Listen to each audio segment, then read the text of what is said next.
इहे तक हमनी के साथ रहे साथी, कुछ दिन में तू दोसरा के हो जाइबू हो।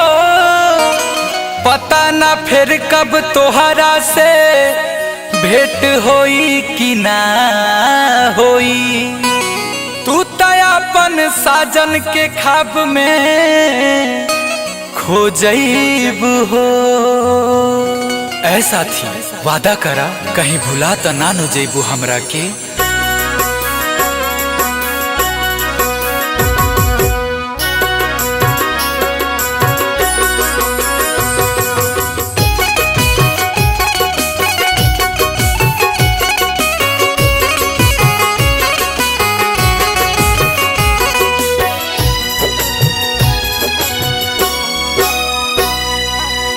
याद तोहके हमर सताई त फोन करी ह। याद तोहके हमर सताई त फोन करी ह। याद तोहके हमर सताई त फोन करी ह। याद तोहके हमर सताई त फोन करी ह। रात भर नींद न आई त सनम फोन करी ह। रात भर नींद न आई त सनम फोन करी ह। याद तोहके हमर सताई त फोन करी ह। रात भर नींद न आई त सनम फोन करी ह।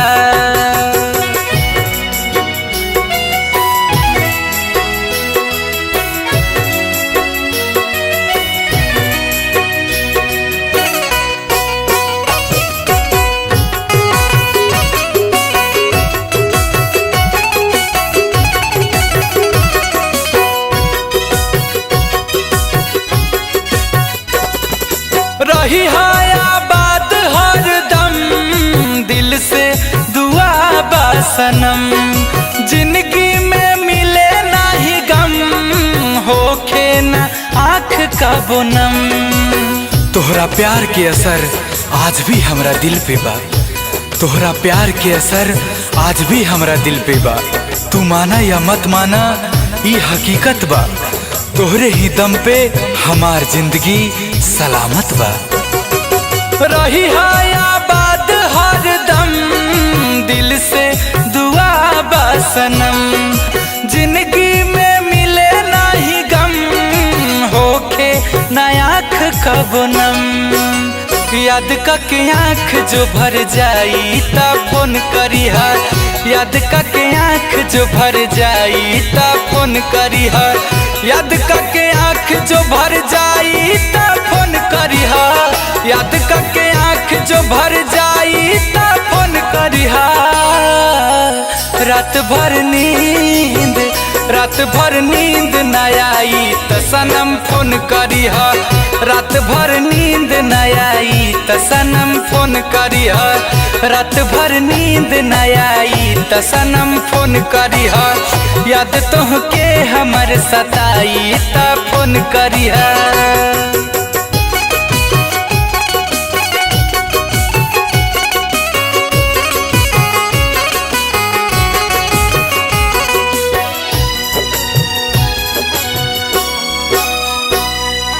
मानतानी मुश्किल बा मन के मनावल हो।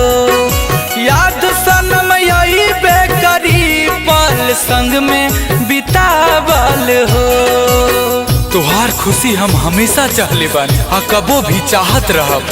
तोहार खुशी हम हमेशा चाहले बानी आ कबो भी चाहत रहब। तू जहाँ रहा आबाद रहा खुश रहा यहे हम भगवान से दुआ आ इबादत करब। जिंदगी के कौनो मोड़ पे जरूरत जो पड़े सनम। गुंजन के याद करी हा साथ पैबू खड़ा तुहार दम।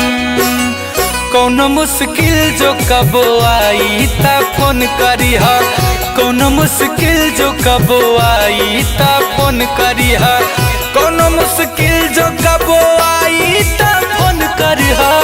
कौनो मुश्किल जो कबो आई ता फोन करी हा। रात भर नींद सनम फोन करिह। रात भर नींद न आई त सनम फोन करिह। याद तोहके हमर सताई त फोन करिह। याद तोहके हमर सताई त फोन करिह। रात भर नींद न आई त सनम फोन करिह। रात भर नींद न आई त सनम फोन करिह। याद तोहके हमर सताई त फोन करिह। रात भर नींद न आई त सनम फोन करिह।